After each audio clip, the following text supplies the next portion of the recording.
భోగాపురం అంతర్జాతీయ విమానాశ్రయం ప్రాజెక్టుపై జరుగుతున్న ప్రచారం మాజీ మంత్రి బొత్స సత్యనారాయణ తీవ్రంగా తప్పుపట్టారు. ఉత్తరాంధ్రకి ఎయిర్పోర్ట్ రావడం ప్రతి ఒక్కరికి సంతోషకర విషయమే. అయితే ఈ ప్రాజెక్టు ముందుకు తీసుకెళ్లింది దివంగత నేత వైఎస్ రాజశేఖర రెడ్డి అని తెలిపారు. 2700 ఎకరాల భూసేకరణ పూర్తి చేసి శంకుస్థాపన కూడా తామే చేస్తామన్నారు. భోగాపురం ఎయిర్పోర్ట్ పూర్తిగా చంద్రబాబు ఆలోచనను ప్రచారం చేయడం వాస్తవాలు వక్రీకరించడమే అని విమర్శించారు.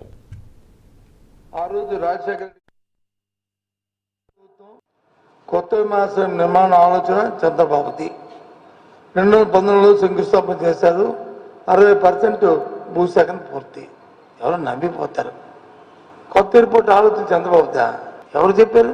Airport authority of India Vizag ఎయిర్పోర్ట్ని వచ్చి దీన్ని ఇంకా ఎక్స్పాండ్ చేద్దాం నేపథ్యంలో ఆ రోజు రాజశేఖర రెడ్డి గారు ఉన్నప్పుడు రాష్ట్ర ప్రభుత్వం కోరితే మాకు అభ్యంతరం లేదంటే అప్పుడు భోగాపురం అలాగే ఎలమంచిల దగ్గర అక్కడ ఉన్న డిఫెన్స్ ఆ స్థలాన్ని నిండి చూపెట్టిన ఆ రోజు.